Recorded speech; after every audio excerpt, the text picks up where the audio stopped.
ఏంటంటే రోజు హాస్పిటల్లో ట్రీట్మెంట్ పేషెంట్స్ వస్తుంటారు, ట్రీట్మెంట్ చేస్తాము, ఇంటికి వెళ్ళిపోతారు. కానీ కొన్ని వ్యాధులకి మనకి ట్రీట్మెంట్ లేదు.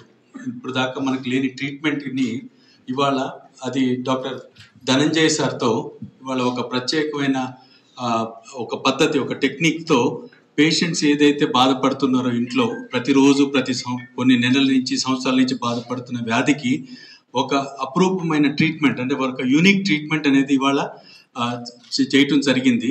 అది ఒక్క పేషెంట్ కాదు, ఇద్దరు పేషెంట్స్ కాదు, అది ఒక సిరీస్ ఆఫ్ పేషెంట్స్ మీద చేసి సిమిలర్ అవుట్కమ్, అంటే ఒక ప్రత్యేకమైన అవుట్కమ్, అంటే ఒక నార్మల్ అవుట్కమ్ తీసుకొచ్చి దీన్ని is created some kind of miracle అని చెప్పచ్చు. ఇవాళ ఏదైతే పేషెంట్స్ బాధపడుతున్నారో సార్ చెప్తారు, అది ఏం వ్యాధి ఏంటి అనేది చెప్తారు. కానీ బట్ మోస్ట్ ఇంపార్టెంట్ థింగ్ ఏంటంటే ఇన్ని రోజులు మనకి దీనికి ఒక ట్రీట్మెంట్ అనేది లేకుండే, పుట్టి మందులతో కొంతవరకు కంట్రోల్ చేసి, బట్ పేషెంట్స్ లైఫ్ టైం బాధపడుతూ అట్లాగే బతికి ఇక ఏమి హోప్ లేదన్న పరిస్థితిలో ఇలాంటి ప్రొసీజర్ అనేది రావటం అండ్ ఆయన ఎక్స్పర్టీస్తో, డాక్టర్ ధనంజయ్ ఎక్స్పర్టీస్తో మనం చేయగలిగాము.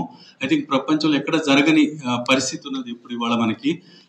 I request doctor Dhananjay sir to explain everything, అంటే ఈ వ్యాధి ఏంటి, ఎట్లాగో పేషెంట్స్ బాధపడతారు, దీనికి ట్రీట్మెంట్ ఎట్లాగో.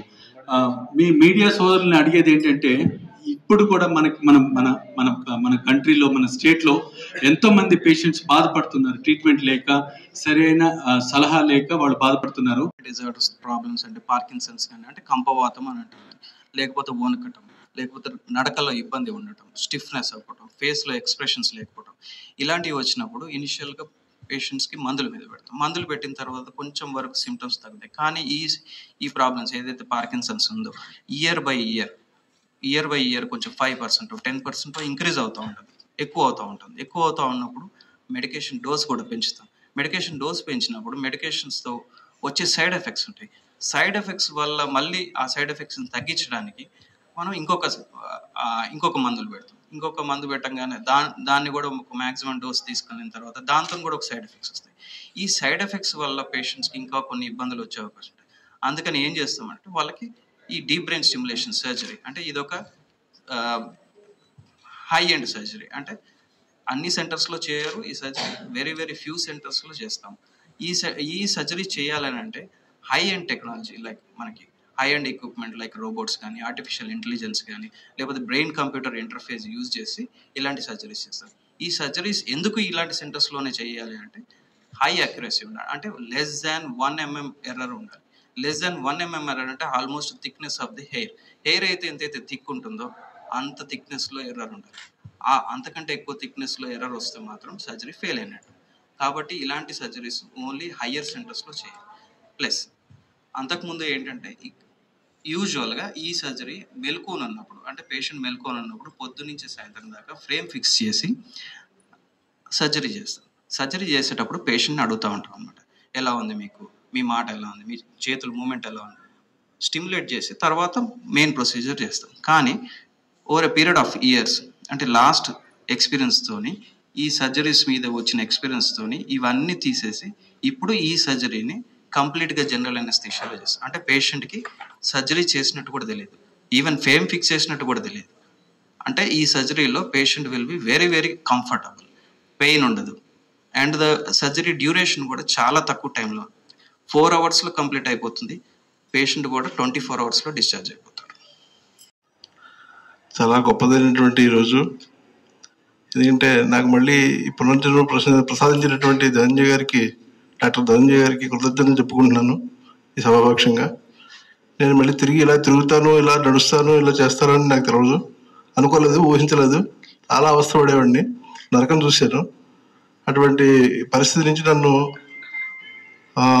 హాయిగా నా జీవనాన్ని చేసేటట్టుగా చేశారు. డిబిఎస్ ఆపరేషన్ చేశారు నాకు ఇక్కడ అపోలో హాస్పిటల్లో ధనంజయ్ గారు. దానికి ఆయనకి ఎప్పటికీ రుణపడి ఉంటానని చెప్పుకుంటున్నాను.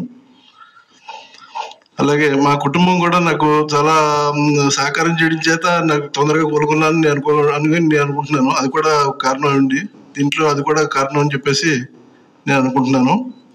దానికి సపోర్ట్ లేకపోతే మాత్రం చాలా కష్టపడి అనుభవించాల్సి వస్తుంది. దానికి మెయిన్గా వీళ్ళ వైద్యం ఎంతో సపోర్టింగ్ కూడా అంత అవసరం అని చెప్పేసి నేను భావిస్తున్నాను. ధనంజయ్ గారిని ఒక కృష్ణ పరమాత్మలో నేను తలుచుకుంటున్నాను. ఆయనకి నమస్కారాలు తెలియజేసుకుంటున్నాను. వచ్చినందుకు. సో ధనంజయ్ గారు ఆయన యుఎస్లో ట్రైన్ అయ్యి ఇక్కడికి వచ్చి ఈ సర్జరీస్ అవన్నీ చేయటము అనేది ఇంతకు ముందు చూసుకున్నట్టయితే ఈవెన్ హై వాల్యూమ్ సెంటర్స్ ఎక్కువ చేసే హాస్పిటల్స్లో కూడా నెలకి 2-3 సర్జరీస్ చేస్తే చాలా ఎక్కువ అన్నమాట. కానీ ధనంజయ్ గారు ఒక ప్రపంచ రికార్డును సృష్టించారు. దీంట్లో 24 రోజుల్లో 25 DBS సర్జరీస్ చేయటం అనేది ప్రపంచంలో ఏ హాస్పిటల్లో. ఈరోజు ఎందుకు మీడియా ముందుకు వచ్చి మాట్లాడాల్సి వస్తుందంటే వీ డిడ్ యూజువల్గా డీప్ బ్రెయిన్ స్టిమ్యులేషన్ సర్జరీ చేసిన తర్వాత ఒక 3-4 రోజులు హాస్పిటల్లో ఉండాల్సి వస్తుంది patients. Deep brain stimulation surgery ఎవరికి చేస్తామంటే పార్కిన్సన్స్ డిసీజ్ కానీ, essential tremors, dystonia, some psychiatric disorders like obsessive compulsive disorder కానీ, లేకపోతే రిఫ్రాక్టరీ డిప్రెషను, మెడికల్ మందులకి అలవి కాని కొన్ని కండిషన్స్ ఉంటాయండి. వాటికి మనం డీప్ బ్రెయిన్ స్టిమ్యులేషన్ సర్జరీ చేస్తే వాళ్ళలో చాలా ఇంప్రూవ్మెంట్. సో సర్జరీ తర్వాత యూజువల్గా హాస్పిటల్లో పేషెంట్స్ 3-4 రోజులు, ఒకరోజు ఐసీయూలో ఉంటారు. కానీ అపోలో హాస్పిటల్స్లో మేము ఒక ప్రత్యేకమైన పద్ధతి డెవలప్ చేసాం, fast track DBS. Fast track DBS అంటే ఏంటంటే సర్జరీ రోజు పొద్దున అడ్మిట్ అవుతుంది, సర్జరీ ఒక 4 గంటల్లో అయిపోతుంది with batter placement. Stage 1, stage 2లో కాకుండా సింగిల్ స్టేజ్లో ప్రొసీజర్ చేస్తాం.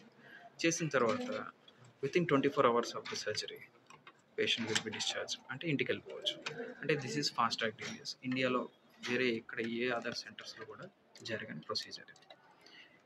ఈ ప్రొసీజర్ వల్ల అడ్వాంటేజెస్ ఏంటంటే సర్జరీ తర్వాత సర్జరీ ఫాస్ట్గా అయిపోతుంది కాబట్టి అవుట్కమ్స్ బాగుంటాయి, ప్రెసిషన్ బాగుంటుంది. ఇంకోటి ఏంటంటే ఇక్కడ ప్రత్యేకత ఏంటంటే ఈ సర్జరీ కంప్లీట్గా జనరల్ అనస్థీషియాలో చేస్తాం. దీన్ని ఎస్లీప్ డిబిఎస్. ఎస్లీప్ డిబిఎస్ అంటే పేషెంట్ కంప్లీట్గా ఫ్రేమ్ ఫిక్సేషన్ చేసిన దగ్గర నుంచి ఎలక్ట్రోడ్స్ పెట్టిన తర్వాత బ్యాటరీ కూడా పెట్టిన తర్వాత వరకు రికవరీ రూమ్లోకి వెళ్ళే వరకు కూడా మధ్యలోనే ఉంటుంది. దీనివల్ల మోర్ అక్యురసీ వస్తుంది. అంటే in click of a second patient will be going in to anaesthesia, అంటే పడుకుంటారు. పడుకున్న